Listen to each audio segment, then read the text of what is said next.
BJP सरकार में 40,000 करोड़ का महाघोटाला, विधायक ने खोली रामराज की पोल, मुंह छुपाने को मजबूर हुए मोदी और शाह। दोस्तों, नरेंद्र मोदी के न खाऊंगा न खाने दूंगा की पोल खुल गई है। कर्नाटक में भारतीय जनता पार्टी की अंदरूनी कलह एक बार फिर खुलकर सामने आ गई है।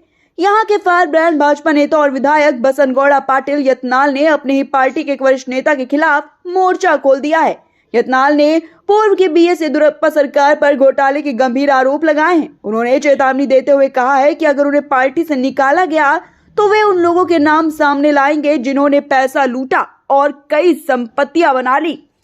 दोस्तों, कर्नाटक के विजयपुर विधानसभा सीट से विधायक बसनगौड़ा पाटिल यत्नाल के इस बागी रुख से बीजेपी में खलबली मच गई है। उनके निशाने पर राज्य के सबसे लोकप्रिय और कद्दावर नेता पूर्व मुख्यमंत्री बीएस येदियुरप्पा हैं। वर्तमान में राज्य बीजेपी को लीड उन्हीं का बेटा बीवाई विजेंद्र कर रहे हैं, जिसको लेकर पार्टी में मौजूद येदियुरप्पा गुट नाराज बताया जा रहा है।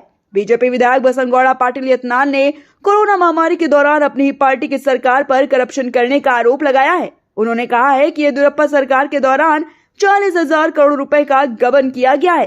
प्रत्येक कोरोना मरीज के लिए 8 से 10 लाख रुपए तक का बिल बनाया गया। उस वक्त 45 रुपए वाले मास्क की कीमत 485 रुपए रखी गई थी। उन्होंने खुद को भी भ्रष्टाचार से पीड़ित बताते हुए कहा है कि मुझे जब कोरोना हुआ था तो मणिपाल अस्पताल ने 5,80,000 रुपए मांगे थे।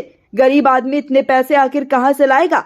यत्नाल ने कहा कि उस वक्त हमारी सरकार थी, लेकिन इससे कोई फर्क नहीं पड़ता क्योंकि चोर तो चोर ही होता है।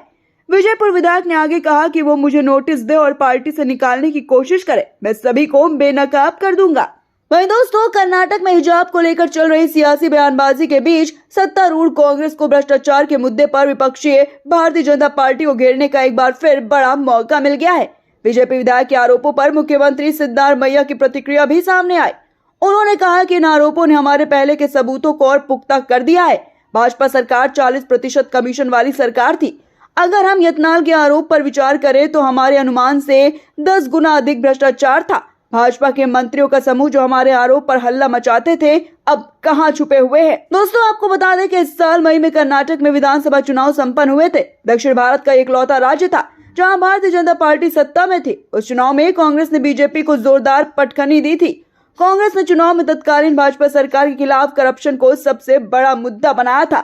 40% कमीशन वाली सरकार का नारा चल निकला और बीजेपी इसका काउंटर नहीं कर पाई।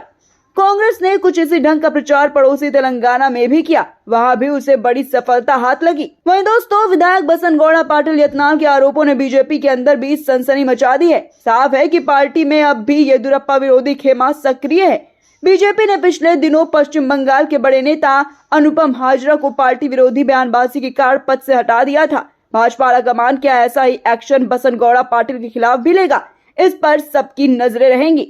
वहीं उप मुख्यमंत्री डीके शिवकुमार दावा कर चुके हैं कि कई बीजेपी और जेडीएस नेता उनके संपर्क में हैं। हालांकि दोस्तों, बीजेपी विधायक की 40,000 करोड़ वाले खुलासे के बाद लोग इसके आगे के भी कई सवाल उठाने लगे हैं और अपने प्रधानमंत्री से डायरेक्ट ये पूछने लगे हैं कि पीएम केयर फंड का पैसा आखिर कहां गया।